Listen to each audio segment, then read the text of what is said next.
प्रधानमंत्री बनते रहे हैं।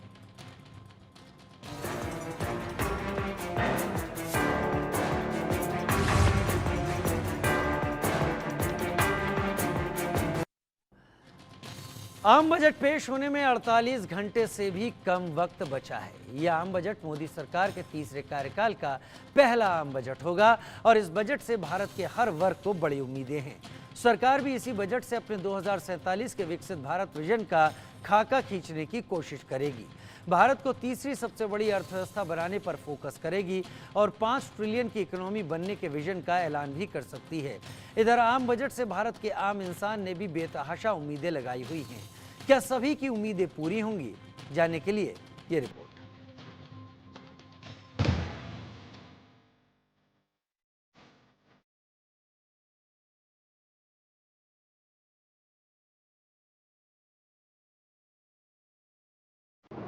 आम बजट से आम आदमी उम्मीदें लगाए बैठा है। मोदी 3.0 के पहले बजट से उम्मीदें भी बेतहाशा लगी हुई है। हर वर्ग को उम्मीद है कि वित्त मंत्री निर्मला सीतारमण के बही खाते से उनके लिए योजनाओं का खजाना खुल जाएगा।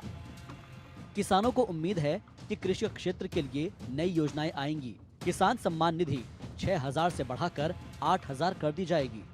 किसान क्रेडिट कार्ड की सीमा 3 लाख से बढ़कर 5 लाख हो जाएगी और मनरेगा में कृषि से जुड़े काम भी जोड़े जाएंगे। आम बजट से महिलाओं ने भी बहुत उम्मीदें लगाई हुई है। महिलाओं को उम्मीद है कि रसोई गैस सिलेंडर सस्ते दामों पर मिलेगा, जबकि बढ़ती हुई महंगाई को काबू में करने का कोई मंत्र भी निर्मला सीतारमण के पिटारे से बाहर निकलेगा। उधर नौकरी पेशा महिलाओं को उम्मीद है कि टैक्स स्लैब में उनके लिए अलग से प्रावधान होगा। महिलाओं को टैक्स में ज्यादा छूट मिलेगी।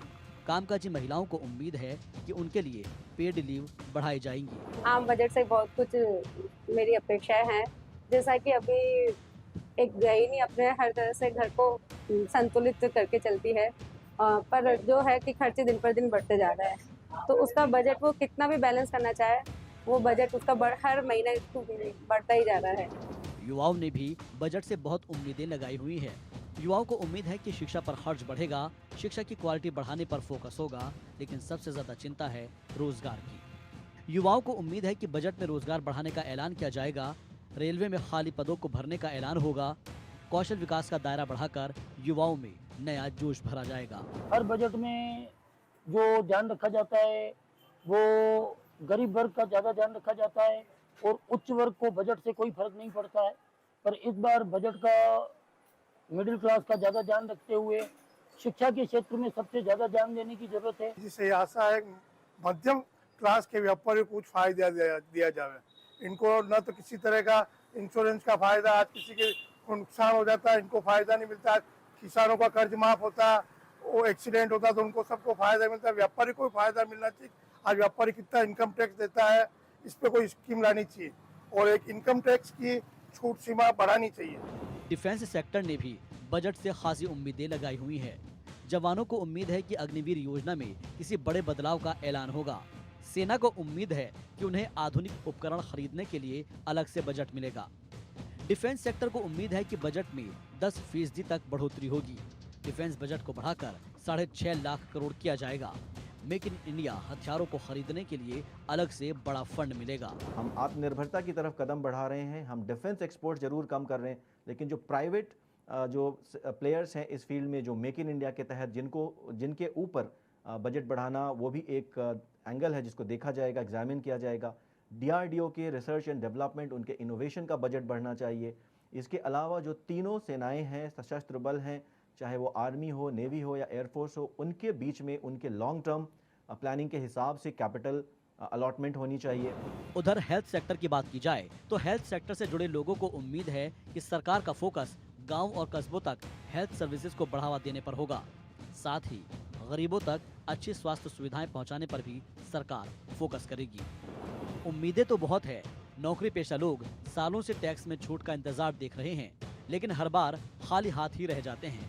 लिहाजा इस बार नौकरी पेशा लोगों को उम्मीद है कि जब लाल बैग खुलेगा तो नौकरी पेशा वाले मिडिल क्लास को थोड़ी राहत जरूर देगा। Bureau report, India news. Budget को लेकर लोगों की बहुत ज्यादा उम्मीदें हैं। लोग काफी कुछ उम्मीदें लगाए बैठे हैं कि तीसरे कार्यकाल के पहले बजट में लोगों को कुछ ऐसा मिलेगा जिससे लोगों की जेब भरेगी, लोग खर्च करने के लिए घर से बाहर निकलेंगे और अपने घर में वो चीजें लाएंगे जिसकी वो अब तक उम्मीद ही कर पा रहे थे, यानी घर में बरकत आएगी। हम भी लोगों के पास निकल कर पहुंचे। इस बजट को लेकर हमने पहला सवाल पूछा, मोदी सरकार की हैट्रिक के बाद क्या पहले बजट में टैक्स पेयर्स को बड़ा गिफ्ट मिलना चाहिए? 85% लोगों का कहना था हाँ, 14% का कहना था नहीं और 1% इस पर ऊहापोह में रहे, यानी कह नहीं सकते। हमारे साथ खास मेहमान जुड़ने वाले हैं। प्रोफेसर अमन अग्रवाल, निदेशक IIAF हमारे साथ जुड़ेंगे और हिमांशु भट्ट जी वरिष्ठ पत्रकार के तौर पर हमारे साथ इस वक्त जुड़ गए हैं। हिमांशु जी, पहला सवाल आपके पास ही लेकर आ रहा हूं। जो दो लोगों से हमने सवाल पूछे, 85% लोग उम्मीद लगा के बैठे हैं कि तीसरे कार्यकाल का पहला बजट उनकी जेब को भरेगा। क्या ये उम्मीद लगाना गलत है? गलत तो नहीं है, क्योंकि देखिए कहीं ना कहीं ये जो सरकार है और इसका जो सबसे बड़ा पक्ष है भाजपा, वो मिडिल क्लास के ऊपर टिका हुआ है। मिडिल क्लास और इनकम टैक्स में उनको राहत मिलना, ये मांग काफी सालों से चल रही है और यही आपके सवाल में से भी हमें देखने को मिला कि 85% लोग कह रहे हैं उनको कुछ न कुछ प्रकार की राहतें मिलनी चाहिए। IT का स्लैब बढ़ाना चाहिए, क्योंकि देश के अंदर जो टैक्स बढ़ता है उससे सरकार सब ले लेती है, ऐसा एक उनका मानना है। और आप देखिए कहीं ना कहीं भाजपा का इसमें एक पॉलिटिकल रीजन भी है कि भाजपा का जो कोर वोटर है, वो कोर वोटर क्या है, वो उनसे विमुख क्यों हो गया? एक तो मिडिल क्लास है, दूसरा बिजनेस क्लास है। अगर ये दो वर्ग भाजपा से अलग हो गए तो भाजपा का अस्तित्व जोखिम में आ जाता है। तो उनको कहीं ना कहीं खुश रखना पड़ेगा, टैक्स भरने वाले लोगों को राहत देनी पड़ेगी। तो मुझे कोई ताज्जुब नहीं होगा, मैं देख रहा था कि 2-3 चीजें जो इस बजट में दिखनी चाहिए, वो सबसे पहला ये था कि मिडिल क्लास को राहत मिले और स्किल इंडिया के द्वारा युवाओं और महिलाओं को सम्मिलित किया जाए बड़ी मात्रा में। स्किल इंडिया, एजुकेशन के अंदर स्किल का महत्व ज्यादा होना चाहिए, खाली पढ़ाई नहीं, क्लासरूम की पढ़ाई नहीं। और ये शायद आपके सवालों में भी होगा। तो ये उम्मीदें बहुत ज्यादा आजकल लग रहा है। और देश का जो मिडिल क्लास है ना, वो अब उब चुका है कि हर एक बजट में उनको आशाएं मिलती है और फिर बोल देते हैं अगले बारी देखेंगे। अब इस बार अगले बारी नहीं चलेगा, इस बारी होना चाहिए। तो मैं एक्सपेक्ट करता हूं कि कुछ ना कुछ राहत इनको मिलेगी इस बार। जैसा आप एक्सपेक्ट करते हैं, हमारे सवाल भी उसी तरीके से आगे बढ़ रहे थे, क्योंकि सैलरीड क्लास एक ऐसा क्लास होता है जो अपने हाथ में सैलरी आने के पहले ही टैक्स के पैसे कटा चुका होता है। तो बजट में सैलरीड क्लास के लिए पुराने टैक्स स्लैब में टैक्स छूट की सीमा क्या होनी चाहिए, हमने ये भी सवाल लोगों से पूछा। मौजूदा 3 लाख सही है, ऐसा कहने वाले 22% लोग मिले। 5 लाख तक नो टैक्स, ऐसा कहने वाले 31% लोग मिले। 8 लाख तक नो टैक्स, ऐसा कहने वाले 20% लोग मिले। 10 लाख तक नो टैक्स, ऐसा कहने वाले 17% लोग मिले। और 10% लोग जो इस सब में उलझे हुए थे, कहने लगे अभी हम कुछ कह नहीं सकते। हिमांशु सर, ये उम्मीद करना कि टैक्स में बढ़ो, छूट और ज्यादा बढ़े, ये लोग उम्मीद ज्यादा लगा रहे हैं या फिर आपको लगता है पिछले कई सालों से इंतजार करता हुआ ये सैलरीड क्लास अब हकदार है कि सरकार उसको कुछ ज्यादा छूट दे? वो हकदार है कि सरकार उसको कुछ ज्यादा छूट दे।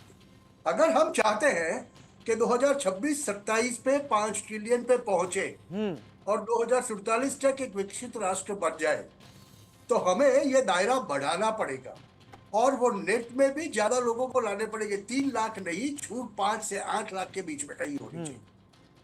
तो जिसकी वजह से ज्यादा लोग अपने को रजिस्टर करेंगे और ये एक बढ़ते हुए राष्ट्र का प्रतीक हो जाएगा। आपका कहने का मतलब क्या मैं सही समझ रहा हूं कि पैसा जितना हाथ में आएगा उतना ही मार्केट में जाएगा, और जब पैसा घूमेगा तो उससे इकोनॉमी घूमेगा। बढ़ेगी? बढ़ेगी। बहुत सही समझा आपने कि जितना ज्यादा आएगा आदमी ज्यादा खर्च करेगा। अगर मैं 40,000 कमाता हूं तो मैं 40,000 के हिसाब से, अगर मैं मेरी ही आय 40 से बढ़ के 50 या 60 हो गई तो मैं सोचूंगा हर महीने मेरे पास 10-20 हजार आते हैं तो मैं शायद 5 बचाऊंगा और 5 को कोई ऐसी चीज के अंदर खर्च करूंगा जो मेरा रेगुलर काम में नहीं आती, वो लग्जरी जिसे हम कहते हैं, कि महीना भर 5-5 हजार बचा के 1 साल के बाद मैं 60,000 इकट्ठा करके ईएमआई के ऊपर एक व्हीकल ही ले लूं। हो सकता है। देखिए, पैसा ऐसे रोल इन होता है और ऐसे बढ़ता है, और आज हम 4 ट्रिलियन के कगार पे पहुंच चुके। अभी इसको 5 पार करने में ज्यादा वक्त नहीं लगने वाला, और उसके बाद इकोनॉमी जो हर एक जानता है कि वो ऑटो पायलट पे चली जाती है। तो ऐसे वक्त में ये जो बजट आने वाला है निर्मला जी का, ये एनडीए 3 का पहला बजट जो है वो ज्यादा इंपॉर्टेंट होने वाला है, क्योंकि पहले बजट में दे कैन प्ले। हाँ, वो भी कह सकते हैं कि पहला बजट ज्यादा सख्त दे दे, ऐसा अगर वो सोच रहे हैं तो शायद ये ठीक नहीं होगा इस वक्त। They will have to increase that slab कि 3 से 5, मैं तो कहूंगा 5 से 8 के बीच में कहीं ले आप जाके इसे रखना। मजबूरी समझते हैं कि जरूरत समझते हैं? नहीं, ये आज की जरूरत है, बढ़ाना पड़ेगा आपको। If you want more money to go in you, if you want to increase your consumer base, if you want to increase this thing, you will have to do that. आपको ये करना पड़ेगा। आपकी देखिए ये बड़ी सीधी मजबूरी हो गई कि आपको इंफ्रास्ट्रक्चर बढ़ाना पड़ेगा लॉजिस्टिक्स के लिए। अगर लॉजिस्टिक कॉस्ट आप 14% से नीचे लाके 8% नहीं ले जाएंगे तब तक आप कंपिटिटिव नहीं होंगे। क्यों मैंने इसी सवाल तरह- इसलिए आपके सामने रखा क्योंकि लोगों का कहना था कि इस बार जो बहुमत या इस बार जो वोट मिला है बीजेपी को, और उसके बाद सरकार जिस अल्पमत में रही है एक पार्टी के तौर पर, वो स्थिति रिपीट ना हो, इसलिए अब पेबैक का वक्त है, अब जनता को देने का वक्त है। तीसरा सवाल हमारा इसी कड़ी में है, जहां पर हमने लोगों से पूछा कि क्या होम लोन पर इंटरेस्ट की छूट का दायरा बढ़ाया जाना चाहिए।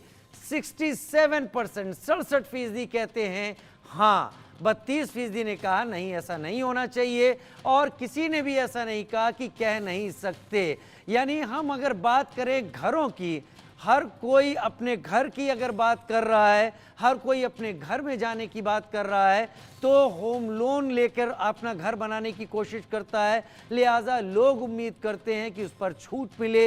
इंटरेस्ट की जो बात है, यहाँ पर आकाश जिंदल मेरे साथ अर्थशास्त्री के तौर पर आपके साथ इस वक्त हिमांशु सर जुड़ गए। आकाश जी, सरकार के तीसरे कार्यकाल का पहला बजट, हमने लगातार लोगों से सवाल पूछने की शुरुआत की, और लोग इस बार उम्मीद कर रहे हैं, सैलरीड क्लास भी उम्मीद कर रहा है, हर कोई उम्मीद कर रहा है कि इस बार पेबैक टाइम है, इस बार सरकार को देना है जनता को। अगर जनता ऐसा कहती है आकाश जी, तो क्या गलत सोचती है? बिल्कुल गलत नहीं सोचती, जनता बिल्कुल सही सोच रही है, और सरकार भी के पास भी इस बार देने के लिए कुछ है, पहले के मुकाबले कुछ है। कारण क्या है? एक तो आरबीआई की तरफ से सेंट्रल गवर्नमेंट को काफी मैसिव डिविडेंड मिला है 2.1 लाख करोड़ का। टैक्स कलेक्शन की बात करें बहुत अच्छी रही है। जीएसटी कलेक्शन की बात करें, April 2024 GST collection, I would compliment the government, मुबारकबाद दूंगा सरकार को, 2.1 लाख करोड़ की क्रॉस जीएसटी कलेक्शन रही है। इनकम टैक्स कलेक्शन भी अच्छी रही है, डेफिसिट भी कुछ हद तक कंटेन्ड है। तो ऐसे में क्रिकेटिंग भाषा में कहूँ तो सरकार बैटिंग पिच पे है, और मोदी 3.0 में मुझे सरकार की मंशा क्लियर लगती है, वेलफेयर और ग्रोथ, आम आदमी की भलाई और ग्रोथ। तो ऐसे में सरकार की तरफ से काफ़ी रिलीफ उम्मीद है। मेरी ऑर्गेनाइजेशन आकाशजिंदल.in का मानना है, सबसे पहले 1.5 लाख रुपए तक की एग्जम्पशन, पर्सनल एग्जम्पशन लिमिट पे एडिशनल मिलने की संभावना है। तो पर्सनल इनकम टैक्स की एग्जम्पशन लिमिट 1.5 लाख तक बढ़ने की संभावना है, जिसे आम भाषा में हम स्लैब कह देते हैं, हालांकि स्लैब सही शब्द नहीं है। आप बात कर रहे थे हाउसिंग फाइनेंस की, हाउसिंग फॉर एवरीवन इस सरकार का नारा रहा है।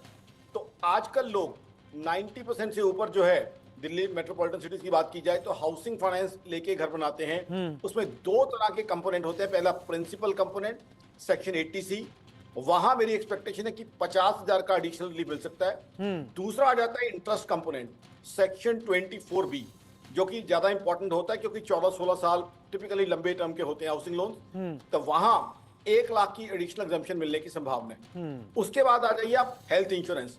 कोरोना के समय मैं तमाम नेशनल चैनल्स पे था, हम सब लोगों को पता चल गया था कि इलाज के कितने खर्चे हो जाते हैं। आज ऐसी बीमारियां हो चुकी हैं 20, 25, 30 लाख तक खर्च हो जाते हैं। तो ऐसे में हेल्थ इंश्योरेंस बढ़ना चाहिए ताकि लोग, भगवान ना करे कोई बड़ी बीमारी आ जाए, उसके इलाज के लिए उनको कवरेज मिल सके। तो वहां 15,000 तक की एडिशनल एग्जम्पशन मिलने की संभावना है। उसके बाद इनकम टैक्स में कहें स्टैंडर्ड डिडक्शन 25 से 30,000 बढ़ने की संभावना है। महिलाओं के लिए, हमारी बहनों के लिए, उनको एनकरेज और मोटिवेट करने के लिए इनकम टैक्स में स्टैंड अलोन जो है एग्जम्पशन लिमिट 50,000 तक एडिशनल उनके लिए आने की संभावना है। इसके अलावा बहुत इंपॉर्टेंट इस बजट में 2 चीजों पे फोकस होगा। सबसे पहले इन्फ्लेशन कंट्रोल, दूसरा एम्प्लॉयमेंट अपॉर्चुनिटीज। आपको याद हो ऑपोजिशन ने जनरल इलेक्शन में इन्हीं 2 चीजों को मुद्दा उठाया था। इसके अंदर एक बहुत बड़ा तोहफा मैं एक्सपेक्ट कर रहा हूं आम जनता के लिए, गृहिणियों के लिए, हमारे किसान भाइयों के लिए, वो है डीजल प्राइसेस में कमी। मेरी ऑर्गेनाइजेशन आकाश का मानना है कि डीजल प्राइसेस में 5 रुपए तक की कटौती हो सकती है। डीजल में 2 तरह के टैक्सेस होते हैं, सेंट्रल एक्साइज और वैट। तो सेंट्रल एक्साइज में 5 रुपए तक की कटौती की मैं उम्मीद कर रहा हूं। एक बड़ी बहस तो सर इसको लेकर भी चल रही है कि फ्यूल को जीएसटी के दायरे में लाया जाना चाहिए, वो जीएसटी के दायरे में क्यों नहीं है। खैर, मैं अगले सवाल का रुख कर लूं, उसके बाद मैं हिमांशु सर आपके पास आता हूं हिमांशु सर, ये सवाल ले लूं, उसके बाद आता हूं। 80C और 80D के तहत टैक्स छूट का दायरा बढ़ा देना चाहिए, हमने ये सवाल पूछा। हाँ कहने वाले 75% लोग हैं, नहीं कहने वाले 22% और 3% लोग कह नहीं सकते। यानी 75% लोग 80C 80D के तहत छूट का दायरा बढ़ाने की बात कर रहे हैं। हिमांशु जी, ये सही बात कह रहे हैं, ये होगा और ये होगा भी। जैसे आकाश जी बता रहे थे ना, he was telling you all around, सभी क्षेत्रों के बारे में ये मेरा स्पेसिफिकली मानना है कि इस बजट में जिसके ऊपर ज्यादा जोर दिया जाएगा, बहुत ज्यादा जोर, इन्होंने तो बात कही, जनरल बात कही कि इसमें ये है, इसमें ये, मैं स्पेसिफिकली मानता हूं कि एक मिडिल क्लास को जो मिलेगा, जो स्लैब्स आप बोल रहे थे कि ये बढ़ाओ, ये सब होगा। साथ में स्किल इंडिया, कौशल्य इंडिया, स्किल इंडिया के तहत यूथ और महिला के लिए स्पेसिफिक प्रोविजंस होने वाले, हेल्थ में फॉर द सीनियर सिटीजन्स होने वाले। ये जो छूट आप बता रहे हैं 80C 80D वाला, ये तो होगा ही होगा। उसके साथ में एग्रो प्रोसेसिंग में सम्मान निधि, किसान सम्मान निधि में, किसान क्रेडिट कार्ड में भी लिमिट्स बढ़ेगी। ये दिख रहा है, कहीं ना कहीं ये दिख रहा है, जैसे कह रहे हैं कि ये देने का वक्त है और सरकार की एक तरह से ये मजबूरी बन चुकी। दूसरी तरफ जैसे मैंने बताया कि हमारा जीएसटी कलेक्शन, आकाश जी ने बहुत अच्छा बताया कि ग्रॉस कलेक्शन हमारा 2 लाख के ऊपर चला गया। देखिए, ज्यादा करके कोई भी इकोनॉमी के अंदर एक थ्रेशोल्ड लेवल होता है और वो थ्रेशोल्ड लेवल आप क्रॉस कर जाओ, बाद में इकोनॉमी ऑटो पायलट पे चली जाती है। और भारतीय इकोनॉमी को अगर आपको 2027 के बाद ऑटो पायलट में डालना है, मतलब कि आपको 5 ट्रिलियन पार करके ऊपर जाना है, तो आपको ये सब करना पड़ेगा। और जैसे कंज्यूमर मार्केट के लिए ज्यादा पैसे लोगों के पास देने बहुत आवश्यक हो गए हैं। और लकीली हम लोग पिछले कई सालों से करते आए हैं, इन्फ्लेशन अनप्रपोर्शनेट नहीं हो गया। काफी जगह पे यह प्रॉब्लम होता है। जब आपने हाउसिंग की बात की, तब भी मैं सीधा बोलूंगा कि 90% हाउसिंग लोन से होता है। आपको पता है कि विकसित राष्ट्रों के अंदर हाउसिंग लोन्स के, हाउसिंग के लिए आप पैसे लोग कितने % पे मिलते हैं और हमारे यहाँ क्या मिलता है? एक कंपैरिजन कर लो, आपको समझ में आ जाएगा कि हाउसिंग लोन में रियायत। ठीक है सर, अगला सवाल ले लेते हैं, उसके बाद बातचीत आगे बढ़ाते हैं। क्या हेल्थ इंश्योरेंस और लाइफ इंश्योरेंस में जीएसटी को 0 कर दिया जाना चाहिए? 89% लोग कह रहे हैं हाँ, 9% लोग कह रहे हैं नहीं, 2% कह रहे हैं कह नहीं सकते। 89% यहाँ पर मेजॉरिटी के साथ इस सवाल का जवाब देते हुए आकाश जी मेरे साथ इस वक्त जुड़े हुए हैं। आकाश जी, बहुत सारी चीज़ें ऐसे हैं जिसमें लोग पिछले कई सालों से जो उम्मीद कर रहे थे, सैलरीड क्लास उम्मीद कर रहा था, हेल्थ इंश्योरेंस हुआ, बाकी सारी चीज़ें, आप जो सारी बातें कर रहे हैं, हर जगह छूट चाहते हैं। क्या सरकार के लिए संभव होगा हर सेक्टर में छूट दे पाना? बहुत अच्छा सवाल पूछा आपने, बड़ा प्रैक्टिकल सवाल पूछा।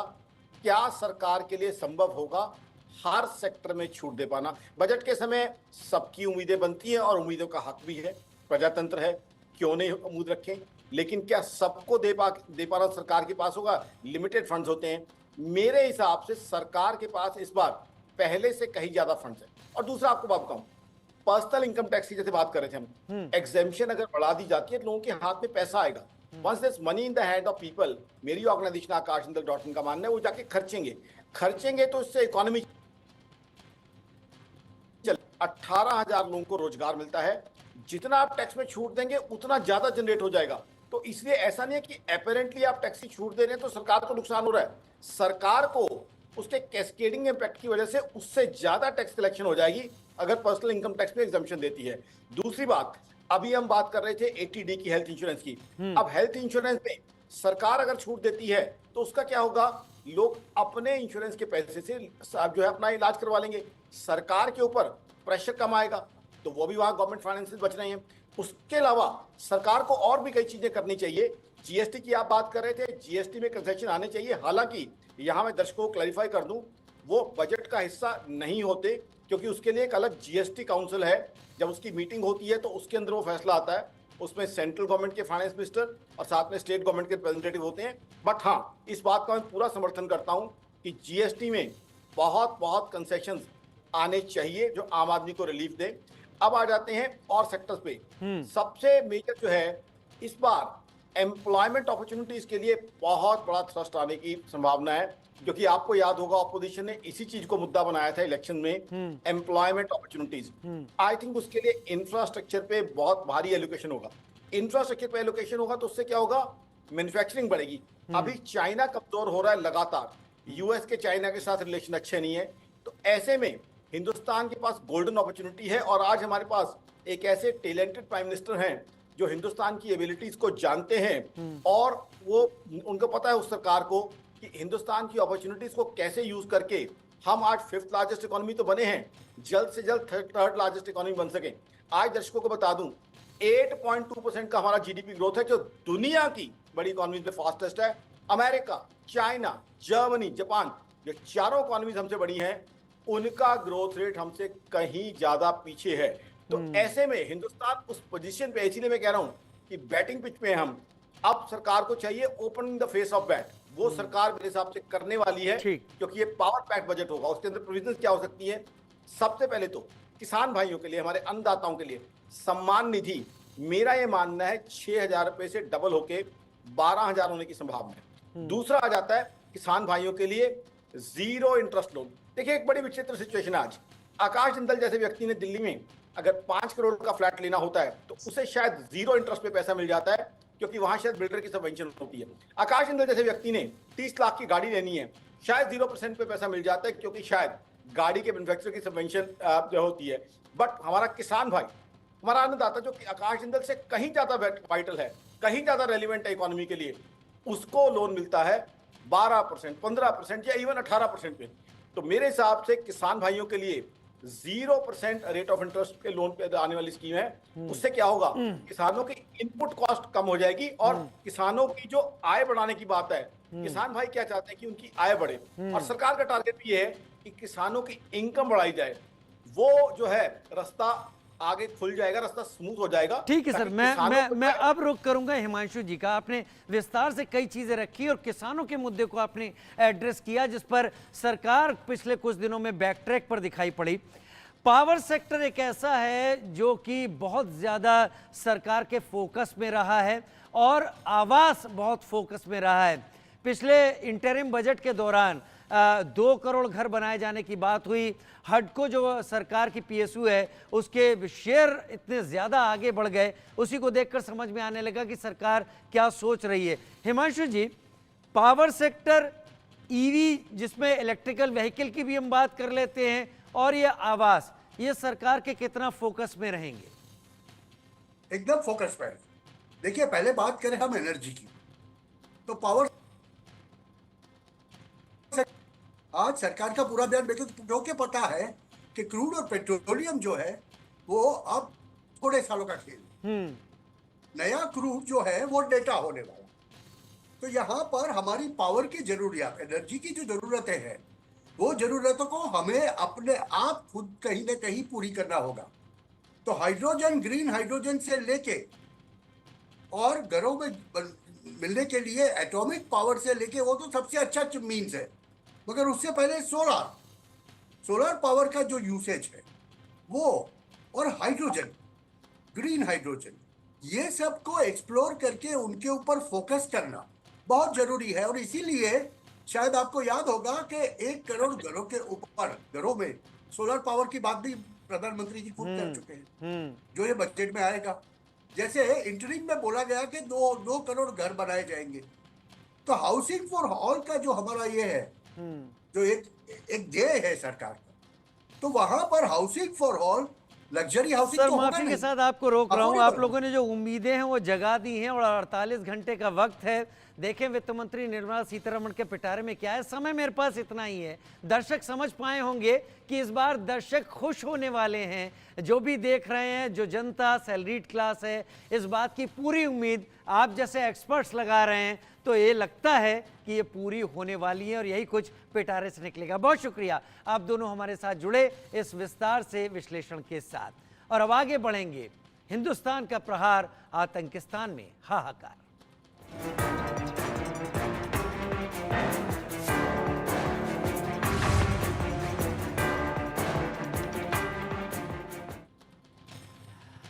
आतंकिस्तान यानी पाकिस्तान और ड्रैगन अब बेनकाब हो चुके हैं और भारत दोनों की हेकड़ी पर कड़ा प्रहार करने की तैयारी में है। सेना के प्रहार से आतंकवादी और आतंकवादियों के आका बिलबिलाने लगे।